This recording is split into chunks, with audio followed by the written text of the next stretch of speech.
I mean, how are we not going to talk about Jayson Tatum yet and what he did tonight? I think this was I was about to get into it actually because down the stretch, tie game. You know my motto. If the game is tied, I don't mind Jayson Tatum getting that shot. I just care about what quality shot he gets. That was good. That's good Tatum, right? He didn't wait till the very last second.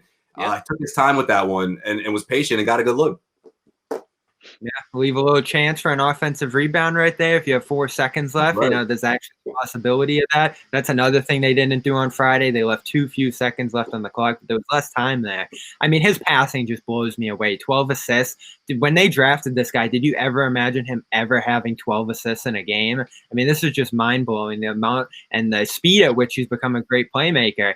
He darted that on a line across the court to Brown for that shot before his own game winner, and he had another pass like that to Semi before. These skip passes that I always imagine him being like a great secondary playmaker off the roll, finding guys to either side of him. Mm-hmm. But he's creating off the dribble at a high rate right now. And, Nick, I'm concerned as you are about the defense of this team, the urgency. But when it comes to the offense, the roles that everybody's setting themselves into, Tatum is that primary playmaker.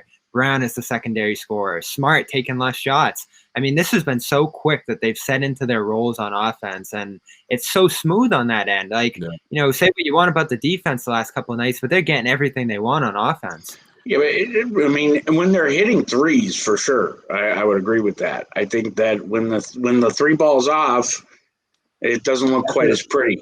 That's a good point because they were efficient from behind the arc. I mean, they were already in double digits. They already knocked down I want to say 9 or 10 3-pointers by halftime. I mean, that's when the Celtics are really rolling. That's a tough Celtics team to beat. But hey, to credit to the Detroit Pistons, they were there every step of the way.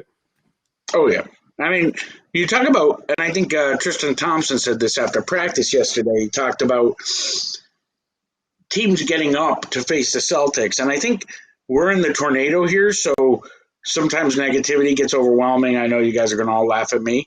I'm usually positive. This season, I've been a little negative, but the point is, the teams are getting pumped up to play the Celtics. You saw it last game versus Game 1 versus Detroit. This game 2, really, I mean, honestly, taking away the hot take BS, they should have blown them out of the water, but Detroit played a great, great game. And I mean, that's really what, when all is said and done, did Boston come out as maybe as intense as I would have liked to see them come out? No, but at the same time, Detroit did again 2 games in a row, and Blake Griffin was back, and Grant had to go back to the bench. So, and down the stretch, you finally saw execution.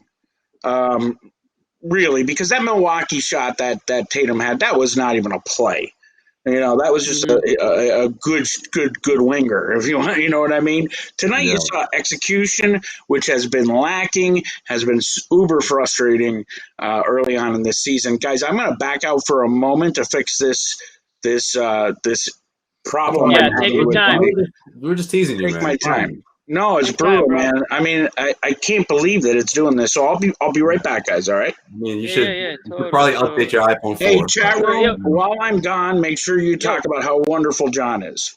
Hey, Nick, you might just have to take the plastic wrapper off your if you got a new laptop. You probably still got the plastic wrapper on there. Yeah, right.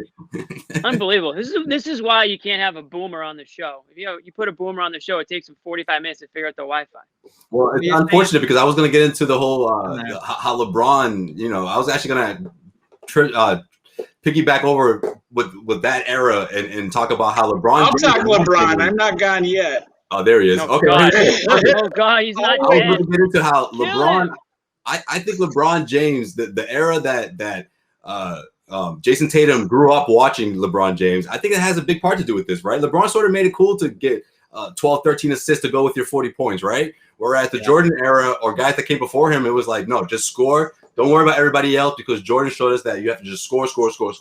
And I think that Jayson Tatum, there's something to that, Kobe's another guy. You just had to Kobe's score. Another one. But Kobe started being he started passing the ball more once he got Gasol, the Gasol era. No, I mean, the onus has always been on a lead player on the team to be able to use their gravity to have other guys score off of that. And that's always going to be true. It's always been true. And guys who couldn't do it, I don't remember watching Jordan all that much, but Kobe was always kind of bashed for that. He was trying to take too many shots where he wasn't able to, create as much off of them.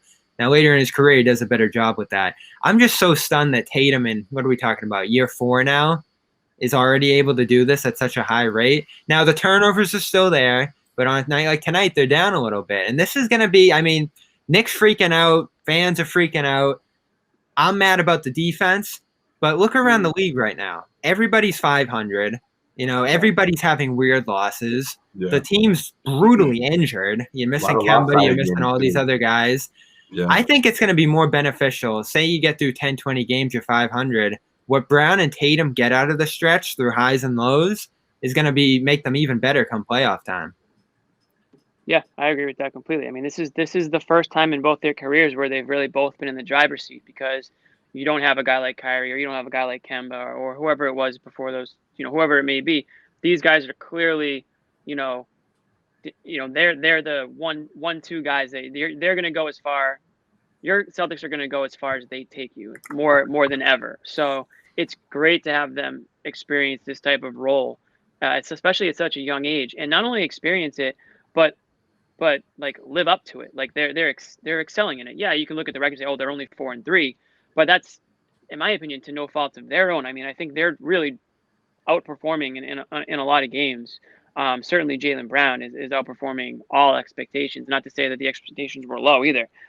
That's how good he's playing right now. So I think it's great to see. I'm sure you want to harp on the defense. Go ahead. You won't hear me disagree with you. But like Bobby said, we're early on in the season here. Find me a team that's like balls out playing defense right now, and I don't see it. I think that will come at a certain point in the season. Now, you don't want to develop bad habits, obviously. So if that's something that you start to see, then Brad Stevens really needs to get tough on these guys.